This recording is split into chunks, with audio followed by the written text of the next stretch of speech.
See, we are discussing a question on area of circus from NCERT. It's a very easy question actually.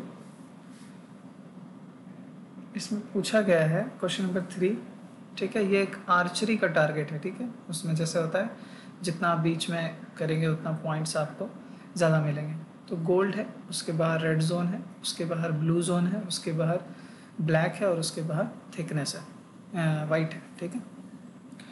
तो from the center out towards is gold red blue the diameter of the region representing the gold score. ये जो बीच का diameter है इस gold वाले zone का, इसको मैंने यहाँ पे रेप्लिकेट किया है। मतलब इसका जो डायमीटर आपको दिया हुआ है ये 21 सेंटीमीटर है, ठीक है। तो अगर बीच में इसका सेंटर होगा, ये रेडियस है, तो ये रेडियस कितना का हो जाएगा? Radius is half of diameter, so it will become 10.5 centimetre, okay. फिर इसके बाद के डायमेंशंस कैसे निकाले जाएंगे, उसके लिए इन्होंने आपको इन्फॉर्मेशन दिया है कि each of the other bands is 10.5 centimetre wide. ये जो इसके बाद के बैंड्स हैं वो 10.5 सेंटीमीटर वाइड है, ठीक है। मतलब ये जो विड्थ है ये 10.5 सेंटीमीटर है, ठीक है। ये जो है अगेन ये बैंड 10.5 सेंटीमीटर वाइड है, ठीक है। विड्थ मतलब ये एक तरफ का आपको कह रहा है, ठीक है। दोनों को मेजर करके ऐड करने का कोई सेंस नहीं है। इसके बाद का विड्थ वो आपको 10.5 सेंटीमीटर बता रहा है। मतलब अगर ये O से हम ये दूरी निकालना चाहें तो आपको पता है कि यहाँ से गोल्ड जोन तक 10.5 ऑलरेडी हो चुका है। इसके आगे 10.5 अगेन और बढ़ जाएगा, तो टोटल रेडियस कितना हो जाएगा? रेडियस ऑफ ये जो रेड वाला पार्ट है इस पूरे का रेडियस कितना हो जाएगा? 10.5 plus 10.5 which will be equal to 21 centimetre. Again उसी तरह अगर आप ब्लू का निकालने जाएंगे तो ये 10.5 और ऐड हो जाएगा, तो रेडियस ऑफ ब्लू जोन कितना हो जाएगा? 21 में 10.5 ऐड कर दीजिए, 31.5 सेंटीमीटर। इस तरह से रेडियस आपको सारे जोन्स का मिलता जाएगा, ठीक। अब कैलकुलेट क्या करना है? Find the area of each of the 5 scoring regions, ठीक है।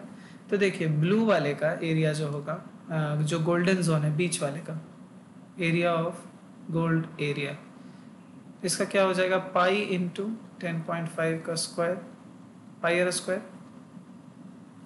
लेकिन एरिया ऑफ रेड निकालने आप जाएंगे, अगर आप पाई इंटू 21 स्क्वायर कर देंगे तो इस पूरे का एरिया निकल जाएगा रेड के अंदर का, ठीक है।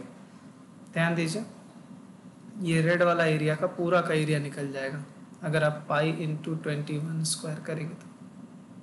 लेकिन इसमें बीच का पोर्शन गोल्ड का भी है, ये वाला पोर्शन गोल्ड का है, पूरा रेड नहीं है। रेड का बस ये एनुलर एरिया है, ये जो एनुलर पार्ट है मैंने आपको बताया था, 2 सर्कल के बीच का जो एरिया है वो एनुलर रीजन उसको कहा जाता है, या एनुलर रिंग कहा जाता है। तो ये बीच का एरिया गोल्ड है। आप देखिए रेड का पार्ट बस इतना है साइड में, रेस ट्रैक की तरह। तो बड़े एरिया में से छोटे एरिया को आप घटाएंगे तब ये रेड का एरिया आपको निकलेगा। मतलब pi into 21 square minus area of gold, ये होगा। उसी तरह ब्लू वाले का आप निकालने जाएंगे एरिया ऑफ ब्लू, तो ब्लू में पाई इंटू 31.5 स्क्वायर करेंगे तो ये पूरा इस सर्कल का एरिया आ जाएगा, जो ब्लू वाला जोन है। पाई ये पूरे सर्कल का एरिया, मतलब पूरा अंदर का एरिया आ जाएगा, लेकिन उसमें से हमको रेड घटाना पड़ेगा, ठीक है। ये भी उसी तरह है केस, ये पूरा ब्लू का जोन है, मतलब ब्लू के अंदर का एरिया है ये टोटल, पाई इंटू 31.5 का स्क्वायर। लेकिन याद रहे इसमें से ब्लू का पार्ट कम है, ठीक है। क्यों? क्योंकि बीच में यहाँ पे ऐसे रेड वाला भी जोन है, ठीक है।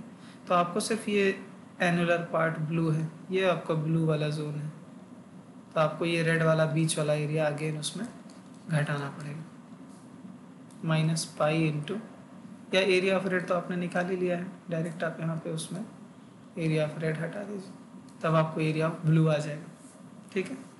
तो ये क्वेश्चन मुश्किल नहीं है, बस ये विजुअलाइजेशन का क्वेश्चन है। आप गलती से इसमें कोई चीज़ प्लस माइनस में गलत ना करें। और एनुलर एरिया मेन है, एनुलर का एरिया, एनुलस रिंग का एरिया कैसे निकाला जाता है वो आपको पहले भी बताया जा चुका है। 2 कॉन्सेंट्रिक सर्कल्स अगर आपके पास हैं, ठीक है, एक ये सर्कल हो गया और एक इसके अंदर एक छोटा सर्कल है। तो ये जो पार्ट है ये एन्युलर पार्ट इसको बोला जाता है, ठीक है। तो अंदर वाले का रेडियस मान लीजिए r1 है और बाहर वाले का रेडियस अगर r2 है, तो इस एन्युलर एरिया जो एन्युलर रीजन है उसका एरिया क्या हो जाता है, पाई r2 square minus pi r1 square.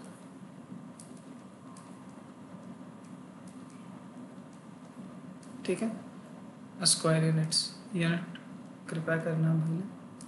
Okay.